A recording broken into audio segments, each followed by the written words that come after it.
It's your dog? Mm-hmm. Reel it in, then set it down. He's lost most of his color now he's getting older. Shit! You should remember to keep a little more cash around, old man. Sorry about your dog, Julie. I don't know anything about your dog, mister. In a small town, an old Army veteran named Avery Ludlow leads a quiet, lonely life in a big house that was once filled with the love and warmth of a family. Despite being comforted by his dog Red, who is his only companion, and adapting to the silence as much as he possibly can over the years, the empty rooms still haunt him with both painful and heartwarming memories he desperately tries to keep at bay, which forces him to keep many of them locked away, along with everything they represent. Ave spends most of his time at the general store he owns in town, running it with the help of his assistant Emma, and politely interacting with the locals, who respect him for his service and sympathize with him for his solitude and his growing isolation from the community. Av spends every second of his spare time with Red, who is always by his side, whether he goes for walks, fishing, or just spends an evening relaxing on the porch. One Sunday morning, Red playfully wakes Avi early in the morning. Grateful for the gesture, Ave gives Red his breakfast, prepares to start his day, collects his fishing gear, and the duo heads to the general store. Thanks for taking care of things today, Em. There, Emma warmly greets them both, loads a cooler onto the truck, and sends them off for an afternoon of relaxation and fishing at the local lake. A few minutes later, Ave gets to the lake, chooses the best spot in the shade to set up, casts his rod, and sits down to enjoy the peaceful scenery. With his best friend right by his side, Ave spends a few hours fishing and enjoying the comforting silence, during which he reflects on his life and everything he's been through, truly grateful for Red, who has gotten him through the devastating losses in his life. Moments later, this peaceful silence is broken when three teenage boys, brothers Harold and Danny McCormick, and their friend Pete Deuced, who have spent hours unsuccessfully trying to hunt deer, arrive at the lake, see Ave from a distance, and arrogantly approach him from behind. Hey, old timer, you getting any bites? It's your dog? Mm-hmm. Kinda old, isn't he? Oh, yeah. How much money you need? Whatever's in your wallet will work fine. While responding to Danny, Ave subtly orders Red, who has sensed the hostility of the interaction and starts barking, to calm down and gets him to quiet down. My wallet's in my pickup in the glove compartment. You passed it on the way down here. Put your goddamn rig down. I set it down, I could lose it. Then, out of nowhere, to the sheer heartbreak of the old man, who by some miracle manages to keep his composure, Danny shoots Red in the head and kills him. Shit!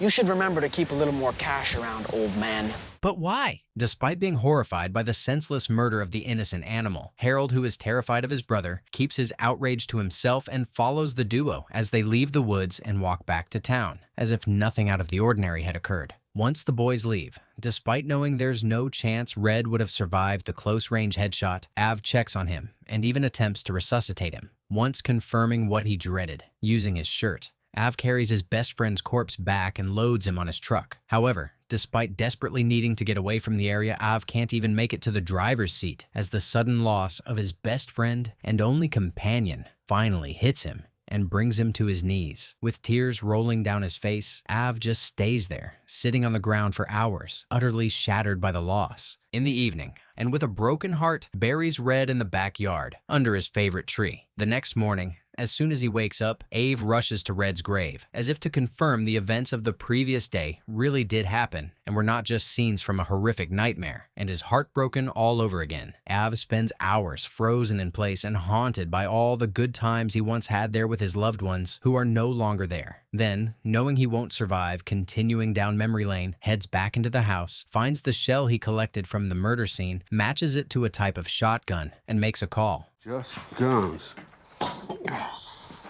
All right, then. Following Dean's suggestion, Ave heads to a local gun store. I'd like to know if you sold a Browning Auto 5 to a boy about... Sorry, we can't be dealing in private matters here, friend. You used the Browning against my dog. Check the ledger, Jimmy. Yeah, but Check it. Sympathizing Ave's loss, Clarence approaches Ave and, as if trying to reassure him that he's not overreacting for seeking out his dog's killer, shares how much he loves dogs and narrates how his had saved his life during a hunting accident a few years back in which he had shot himself in the leg. Clarence fondly explains that, desperate to help him, his dog had kept barking, as if trying to motivate him, until he dragged himself to the road where he was finally rescued. Touched by the story, Ave smiles, thinking about how much Red has helped him, until the clerk returns with the information. Danny C. McCormick. Just turned 18 years of age. That afternoon, Ave heads to the McCormick residence to speak to Danny's father, Michael McCormick. They seem to think that shooting a dog to death was a pretty funny thing. Tell them I said right now. You know this man here? No, why? Told me you tried to rob him yesterday. Did you take the Browning out yesterday, Danny? No. No. We drove to Jenny Lind. You got the wrong pair of kids, and that's all. Did you expect them to confess and own up to killing a dog in cold blood? Determined not to give up, Ave heads to the other side of town to meet with his lawyer, Sam Barry. You can't prove attempted robbery. It's just your word against theirs. He didn't just give the dog a kick, Sam. The sheriff could at least arrest him. Put the fear of God into the little son of a... Av then goes to his store to keep his mind off the tragedy and the ignorance of those involved so that he can figure out how to proceed. Where's the old mutt? He's gone, Emma. Gone? Boy shot him. Why There would... wasn't any sense to it. Just meanness. That evening, Ave returns to his quiet, empty home, where he spends hours doing some chores to tune out the deafening silence and occupy himself. A few hours later, Ave senses some presence, realizes that someone is watching his house. But as he gets closer to the window to investigate, he hears a car speed away. The next morning, Ave receives a call from Sam, who has had a change of heart and has decided to join the fight for the poor old man's sake. Found out a few things about McCormick. Oh, I also think I found out who your third boy is. Ave then heads to the doused residence to speak to Pete's parents. I guess you talked to Mr. McCormick then. Didn't say nothing about no shotgun or no old dog. Just what you think you're doing coming out here like this. It wasn't your boy who fired the weapon. I only want the truth for him. Tell him to do what's right. In the evening, Av meets with Sam at a local general store where the lawyer introduces him to a local journalist named Carrie Donnell. Did you ever throw Danny McCormick out of your store? They're trying to make out like you're some kind of crank. Got a grudge against Danny. The trio then sits down for dinner, and Carrie starts making her case. 2 dogs, barely alive, chained outside in the yard. Now, the DA wasn't going to prosecute the case. I want to take a film crew down to where it happened. Are you saying you want to report all this on television? The next day, Ave takes Carrie and her crew to the lake in the woods where Red was murdered, and while being filmed, narrates what happened in great detail. A few nights later, after spending a few hours alone in complete silence, Ave realizes the peaceful silence he used to enjoy with Red by his side now seems so eerie and daunting, and hoping to escape the sheer loneliness, he prepares to retire early until he hears a car approaching his house, and cautiously heads to the door to find out who could be coming to see him. As soon as he steps out of the door, Ave is surprised to see Carrie, who had learned that he didn't have a TV to watch the news on and has brought him one so that she can show him the news report they filmed that has just been aired. Do you have any wire hangers? So where's your cable connection? Then, as Carrie heads out to search for wire hangers, she comes across Ave's medals and learns that he was a soldier. Appreciating Ave for all he has done for his country, Carrie returns to the living room and plays the tape. So far, the district attorney has refused to prosecute the case. It has been said that the greatness of a nation and its moral progress... You certainly said it well. That means a lot to me. Seconds later, the silence is suddenly broken when a rock is thrown through a window. But luckily, Ave and Carrie get out of the way just in time. As a car speeds away outside, the duo finds an angry mocking Ave's TV appearance and threatening to make it his last. Wow. We certainly got their attention.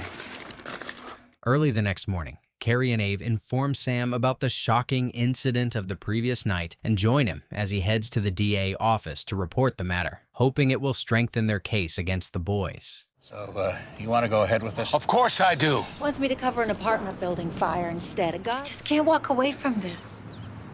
So sorry. That evening, frustrated by everyone's ignorance, which seems to be sponsored by the McCormicks, Carrie decides to take Av out drinking in hopes of drowning their collective stress in alcohol. You know, Ab, I'm just so disappointed.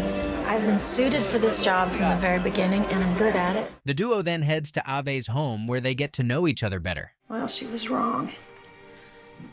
She looks so young for her age. Hearing the question, Ave's expression suddenly changes, and he becomes crestfallen. His tone suddenly becomes serious as he proceeds to respond to the journalist. I don't have any sons.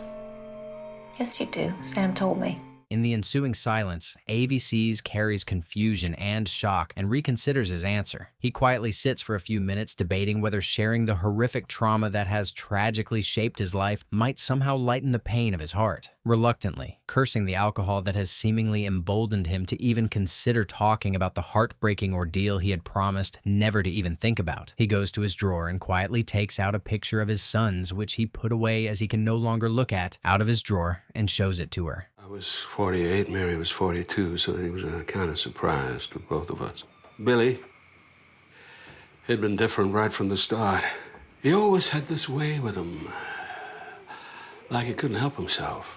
Billy had come round the house earlier that evening looking for some money. He hurt her so bad, I guess he thought he burned him to death. Then he came back down and threw the kerosene over Mary lying on the kitchen floor. As if reliving that fateful day, Ave starts narrating about the incident that changed his life forever with a haunted voice. Herself outside and roll across the ground on the dirt and the grass until the flames were out. She lived for another 5 days, never did come out of the coma. Straining to hold back his tears, Ave continues his story. Her burns were so bad, they wouldn't let me hold her. I did anyway. How does one survive such a tragedy? In the next few days, Ave drives around town following the boys around. In the mornings, he starts from the McCormick residence, follows Danny and Harold to Pete's dilapidated house on the other side of town where they pick him up, parks outside the restaurants and hangout spots they frequent, watching from a distance, and even goes to the movies they watch, studying their routines until they retire back home at the end of the day. Despite being careful not to draw attention to himself, Ave's presence is felt by Harold, who sees the old man surveilling them but keeps this information to himself, hoping not to cause more trouble. One day, as he returns from his coffee run, Ave is surprised to see a terrified Harold waiting to speak to him by his truck and calmly approaches him. After his conversation with the scared teenager, Ave heads to Michael's house to speak to him one more time. Surprised by the visit, Michael throws his wife out of the office and proceeds with the meeting. Either way. Do you understand? Do you understand, Av? Do not go snooping around my boys anymore. If you're going to sue me, just go ahead and do it. Like father, like son, AAI, disregarding Michael's warning, Ave continues surveilling the boys. One day, Ave watches from a distance as the boys play a baseball game and have fun. However, soon, Danny strikes out and becomes extremely frustrated. He lashes out at his friends, and after reminding them that they won't have a ride if they don't follow him, he walks out on the game and heads to his car, with Harold and Pete running after him to get into the vehicle. Danny then drives back to town, parks his car by the side of the road, and as the boys get out, he sees Ave, who has left his vehicle to face him. Not unless you can fight a whole lot better than you can swing those things. You got a nice swing, Pete. Good eye, too. Danny then proceeds to attack Ave, but is held off by Harold and Pete. I'm telling you. I wouldn't be threatening anyone if I were you. Angered out of his mind, Danny suddenly grabs his baseball bat and tries to hit Ave. Luckily, Ave quickly reacts, defends himself well, and throws the arrogant teenager to the ground. I just gave you what your father should have given you and wouldn't. I got witnesses all over the street who saw you came at me first with a weapon. And maybe you'll think of me in red before you let that mean streak out again.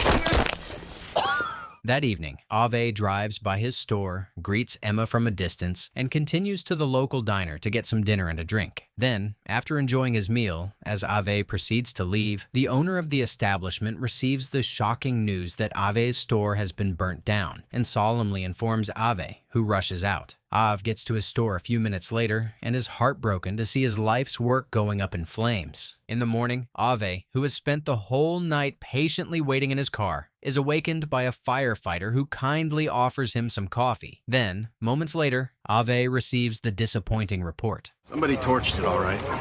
Didn't even try to cover it up. Frustrated, Ave gets out of his car and heads to inspect the rubble of what was once his pride and joy, and looks around with utter sadness. Wishing only the best for his client and friend, who believes he's already endured and lost too much in the ridiculous battle, Sam pushes his desire to help Ave get some form of justice aside and begs him to leave town and spend a few days fishing by the lake just until things calm down. However, despite appreciating his lawyer's good intention, Sam refuses to back down. Listen, Av, they weren't even in town. The sheriff checked. Nobody left there all night long. Ave drives to Pete's house hoping to speak to him about the fire, and as he walks up to the door, he notices that the dilapidated house is getting a much-needed renovation. Is Peter around, Mr. Doust? Pete was up there, with the McCormicks all night long with dozens of other people. Well, I was wondering, good help like this doesn't come cheap. Ave returns to his truck and, feeling completely drained and empty inside, just sits there for a few minutes trying to clear his head, which he fails to do. Hence, he decides to head home and drives while thinking about everything that has transpired and trying to figure out how to proceed. A few minutes later, Ave reaches his house and sees Carrie waiting for him on the porch. I pushed them, Av. I wouldn't let off it. They're not going to use this story either, are they?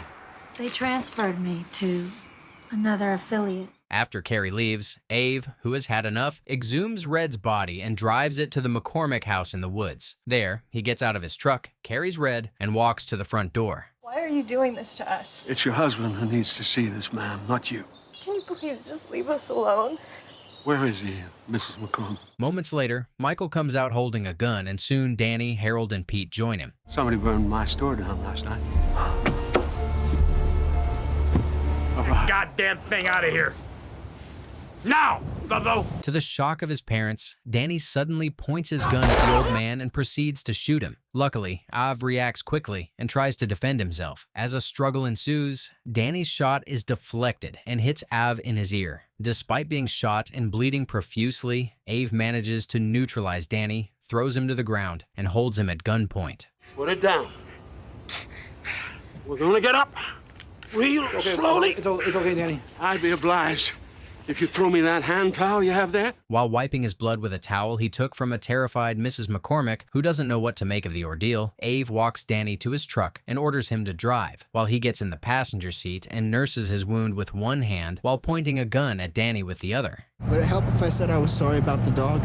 I think you're a tad late with your apology, son. As soon as the duo leaves, Michael takes the boys, gets in his car, drives as fast as he can, and catches up with Danny and Ave. Seeing this, Danny tries to convince Av to stop his plans and let him go, but fails miserably. Then Michael bumps the truck from behind and soon runs it off the road. Then, Danny, who leaves the truck unscathed, discusses with his father for a brief moment, seemingly volunteers to deliver the final blow and beats the already banged up Ave unconscious, and thinking that the old man is dead along with all of their problems, the group returns home. A few hours later at night, Ave regains consciousness, and as he slowly scans his surroundings with his eyes, he sees a dog. Once certain that Ave is watching him, the dog starts scratching the ground, seemingly pointing Ave to something buried there. Ave somehow drags himself up, stumbles around to the area, and finds a gun there. Ave takes the gun, quietly thanks the dog, who, after showing him the way out, quickly disappears, finds his way out of the woods, and heads to the McCormick house, where he finds Harold smoking out front.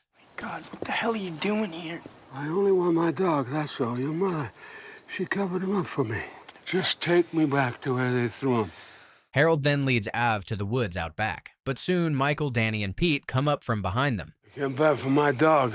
Now tomorrow we're gonna bury him. You sure do cause a whole lot of trouble there, old man. All of a sudden, Danny fires his gun and shoots Av in the belly. Despite this, Av reacts quickly once again, returns the fire, and soon a shootout ensues in the darkness of the night. A few minutes later, everyone falls to the ground, and a haunting silence takes over. As Ave, who's severely injured, nurses his wounds on the ground, he's devastated to see Harold, who is fatally shot, struggling to breathe, realizes that he won't make it, and comforts the boy, whose fate had been decided by the cruelty of his brother's actions in his final moments of life. He then goes to check on Danny and sees that, despite being severely injured, he's hanging on to life. Stay still.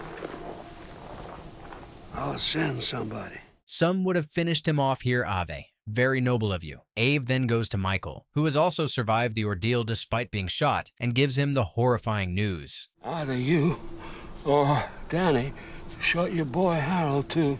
You've had yourself quite a day. A few days later, after being released from the hospital, Av buries Red in his backyard with Sam's help. Then, hoping to rid himself of reminders, Av packs all of Red's toys and feeding bowls away in his basement, and despite still being heartbroken, tries to move on. With the store gone, Ave spends most of his days at home, completely alone in the silence, and forces himself to start adapting to his new reality, just like he had done so a few years earlier, when he lost everything. A couple of days later, Ave reads the newspaper article Carrie wrote about him titled, "A Man and His Dog," and despite being touched by it, hoping to move on from the painful ordeal, rips up the newspaper and throws it away when he finishes. One day, Carrie arrives at Ave's house bearing good news. Said it was the best human interest story he'd read in a decade. That The article. What did you think? Good for you. Carrie suddenly starts walking back to her car, leaving Ave confused, but soon turns back after grabbing a box. Oh, no. Carrie, I don't think I can. What do you mean you don't think you can what? You give her what time you can. She'll do the same. Carrie! Carrie! The dog! With Av calling after her, Carrie drives away, leaving him with the puppy. Later, Av returns home with the puppy in tow and, as he gets something to drink, quietly watches him, trying to make up his mind about whether he should let another dog into his life after everything that has happened. After a few minutes, Av caves, and as if suddenly forgetting everything that was haunting him, grabs a new bowl, pours the puppy some food, and watches him eat while trying to come up with a name. Moments later, Ave is surprised to find himself genuinely smiling and at peace for the first time since Red's tragic murder, and breathes a sigh of relief, knowing his days will be that much more tolerable with a new friend by his side.